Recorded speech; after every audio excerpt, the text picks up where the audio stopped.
because I continue to believe that the Indo-Pacific remains the most consequential region for the world. During my recent visit to Washington, I heard one word that was repeatedly used to describe these current times. That word was interesting.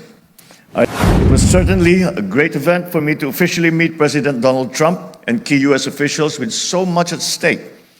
Regardless, it was an honor to be the first Southeast Asian leader to meet him at the start of his second term. It is a fact.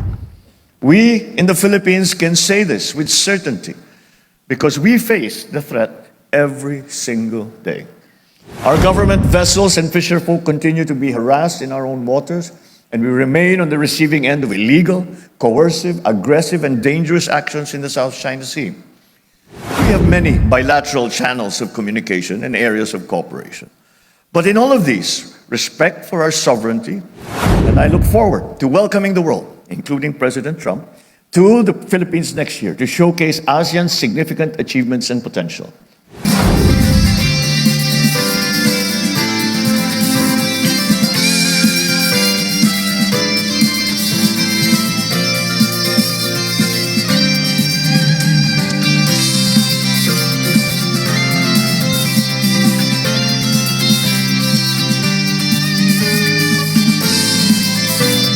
Excellencies, ladies and gentlemen, the President of the Republic of the Philippines, His Excellency Ferdinand R. Marcos Jr.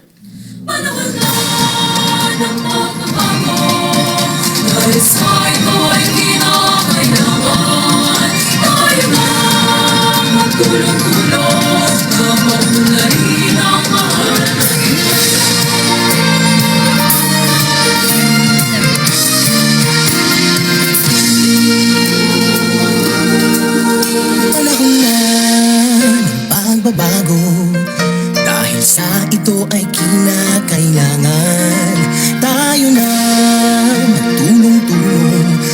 We may now be seated. Good morning. We are gathered here today for the inaugural Manila Strategy Forum, where leading experts from the Philippines and the United States will discuss the most important economic, security, and geopolitical issues facing our alliance and the world. To begin our program, may we call on Mr. Gregory Poling of the Center for Strategic and International Studies to deliver his welcome remarks.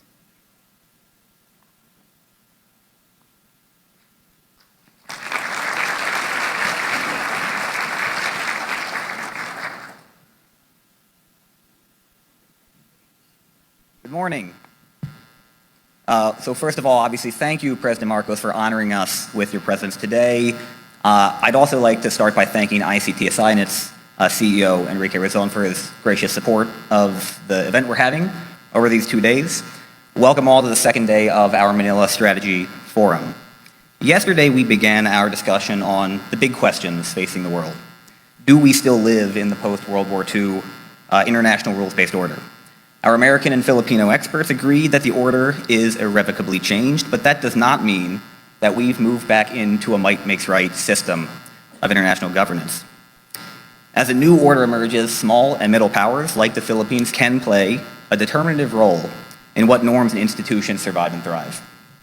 After that, we then welcomed Ambassador John Negroponte, Ambassador Jose Manuel Romualdez, and Ambassador Mary Kay Carlson to reflect on the remarkable progress that's been made in the U.S.-Philippines alliance in recent years.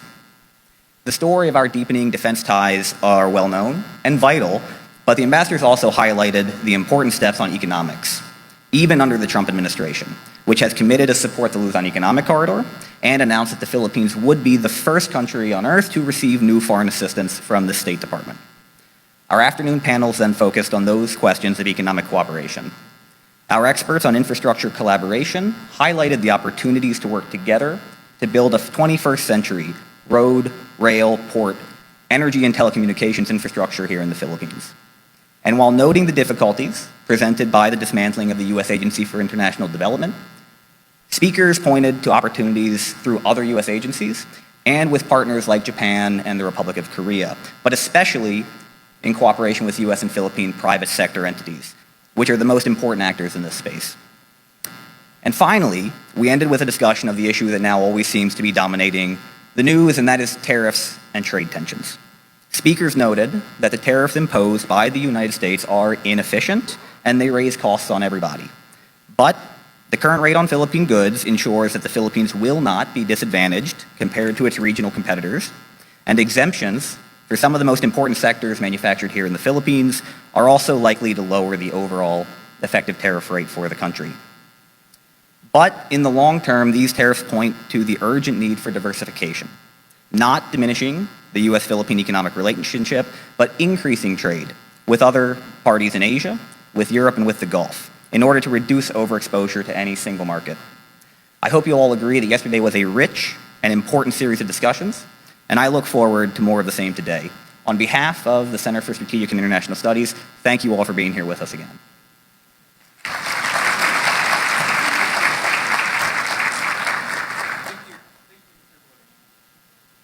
At this point, may we call on Philippine Ambassador to the United States of America, Ambassador Jose Manuel Romualdez, to introduce our guest of honor and keynote speaker.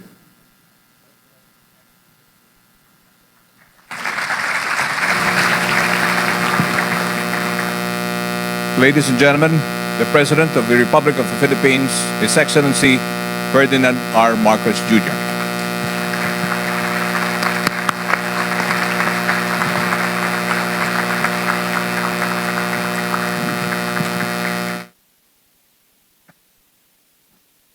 Thank you, Ambassador Romualdez, for your kind introduction. Please let's be seated.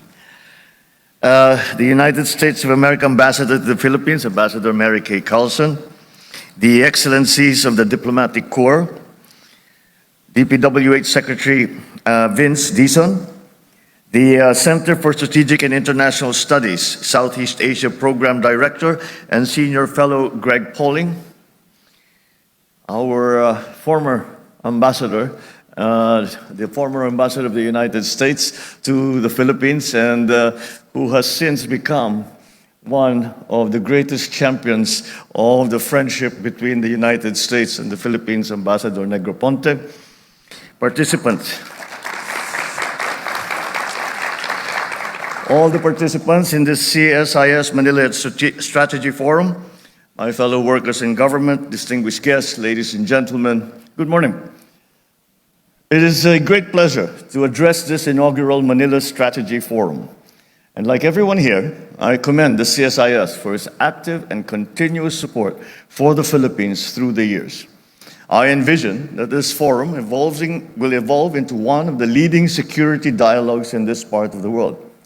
Because if there is anyone who can realize this vision, it is a staunch supporter of the Philippines, Director Greg Pauling, alongside his Southeast Asia team at CSIS. Thank you again for this important and timely initiative.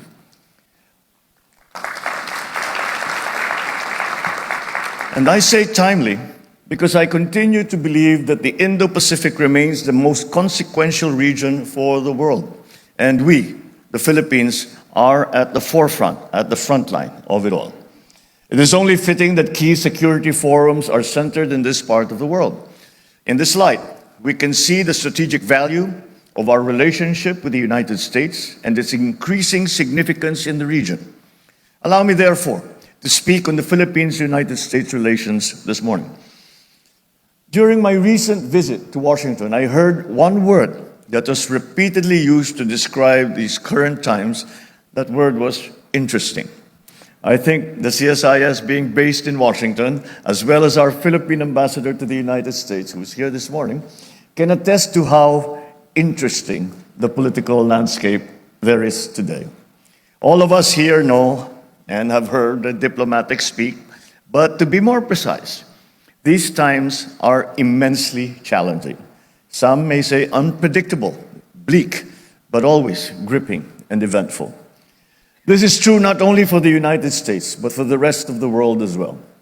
It was certainly a great event for me to officially meet President Donald Trump and key US officials with so much at stake. Regardless, it was an honor to be the first Southeast Asian leader to meet him at the start of his second term. Now, midway into my term, having seen our cooperation with the United States reach new heights, I can say with confidence that the Philippines-United States relations remain a beacon of stability. This is true not only today, but it certainly will be true for the years to come. Together, we continue to stand firm on solid ground. It is a testament to the depth and breadth of our relationship spanning more than a century of shared history. When a major power shifts its weight, however, the effects are inevitably felt by all. These are times when the United States is rethinking its role in the world, rightfully so. It is clear, however, that alliances and partnerships remain important. My hope is that as the United States progresses with its own changes internally, we come to the inevitable conclusion that its significant role in the world cannot be easily replaced, and that its continued engagement in global affairs benefits all, including the United States itself. There are big changes afoot in the Indo-Pacific as a result of decades of globalization and the upward mobility of Asian societies. These positive transformations are largely derived from decades of what has been called Pax Americana and the creative forces of the American private sector, the cultural and educational reach of American institutions and its people, and the compelling vision of the American dream. But the road is turning, and I want to deliver this clear message to the United States. The place of the United States is here with us in the Indo-Pacific. It will be crucial to the free and open nature of our region that your vigor, inventiveness, and resilience, essential drivers of the great American nation, continue to play a leading role in nurturing a strong and peaceful Indo-Pacific. That being said, I would like to make 3 points to characterize Philippines-United States relations as they stand. First, the Philippines-United States alliance serves the regional interest of upholding the rule of law and maintaining peace, security, and prosperity. Secondly, our joint economic security complements our mutual defense. And third, the alliance has stood the test of time and will continue to progress in response to emerging challenges. So as we approach 75 years of our alliance with the United States through our mutual defense treaty next year, we reflect on the past years during which we have stood shoulder to shoulder against the most significant threats to international peace and to security. This we did in the defense of democracy and the rule of law. Today, the most significant threat to the peace and stability we strive for is right here in our own neighborhood, here in the Indo-Pacific region. And this is not just an opinion. It is a fact. We in the Philippines can say this with certainty because we face the threat every single day.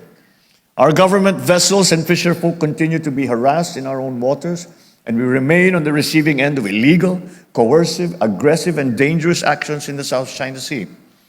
This September is Maritime and Archipelagic Nation Awareness Month here in the Philippines. And we strongly believe that the protection of our marine resources and heritage is underpinned by a strict adherence to the rule of law. We always thank the United States for its support in enhancing our maritime domain awareness and boosting our maritime security efforts. During U.S. Secretary of Defense Pete Hegseth's visit to Manila last March, we committed to boosting defense industrial cooperation with the United States in areas such as production of unmanned systems, energetics, ship and aircraft maintenance and repair. The Philippines continues to build its resources to be an effective partner to the United States, a significant contributor to our mutual defense. And this brings me to my second point. Strengthening our common security requires strengthening our economies. Simply put, we do not take our mature security alliance as a license to remain on autopilot, to be complacent.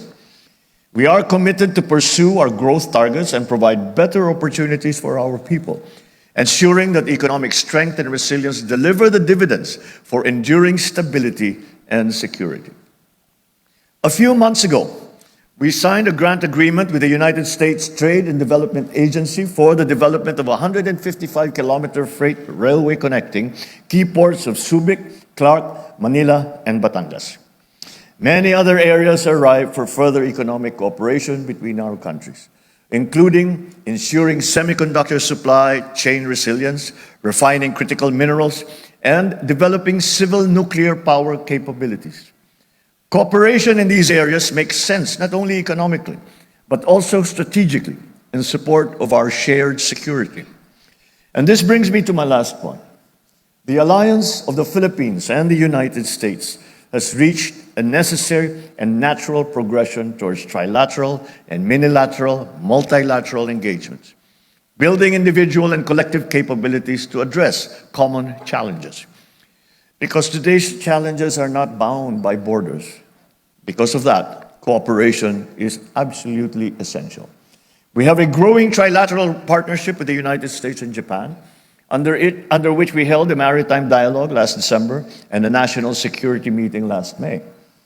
With the United States, we have held multilateral maritime cooperative activities with Australia, with Canada, with New Zealand, within the Philippines' exclusive economic zone. And we have seen the growth of our annual Balikatan exercises with the participation of more partner nations and observers. Such minilateral cooperation is not limited to defense and security either. The railway project mentioned earlier is one of the infrastructure projects under the Luzon Economic Corridor, an initiative that has received significant support from Japan and the United States. This trilateral cooperation also includes engagements on cyber, digital, and other areas of the new technologies. These have resulted from the firm commitment of 3 maritime democracies to a free and open Indo-Pacific that is connected, inclusive, and prosperous. So I conclude with 2 brief caveats. First, like the United States, the Philippines is very much open to cooperating with its neighbors. We have many bilateral channels of communication and areas of cooperation. But in all of these, respect for our sovereignty, sovereign rights, and jurisdiction is and has always been and will always be non-negotiable. And second, we are aware that the United States has much on its plate, both geopolitically and economically. We certainly are closely watching developments in Ukraine, the Middle East, and other flashpoints because we are keenly aware that the outcomes of the situations in these regions will certainly influence the outlook of the global community elsewhere. And yet, we remain confident that the United States, as a self-declared Pacific nation, will remain oriented and committed to the Indo-Pacific, as history has consistently proven. Next year, we mark the 80th anniversary of the establishment of the Philippines-United States diplomatic relations. The United States will also celebrate its 250th year of its nationhood. Oftentimes, we forget to bring geopolitical discussions to the heart of our respective national interests, and that is our people. These twin milestones are another opportunity as friends, partners, and allies to work towards not only our common goals as governments, but towards a brighter future for our peoples. We have achieved so much together throughout history. I am humbled that there is still so much to be accomplished in the future. So lastly, the Philippines has the honor of chairing the Association of Southeast Asian Nations next year, or ASEAN. In its almost 60 years of existence, ASEAN has enjoyed decades of unparalleled growth and enduring peace thanks to its unique brand of multilateralism. Its extended relations have also grown exponentially, and I look forward to welcoming the world, including President Trump, to the Philippines next year to showcase ASEAN's significant achievements and potential. So once again, I thank CSIS for putting together this excellent forum, the first of hopefully many to come. I look forward to more productive discussions that you will have today, and I'm sure that those discussions will yield many, many outputs that will help us in our aspirations to maintain the peace and stability in our region. Thank you and good morning. Mabuhay ang bagong Pilipinas. Thank you, Mr. President.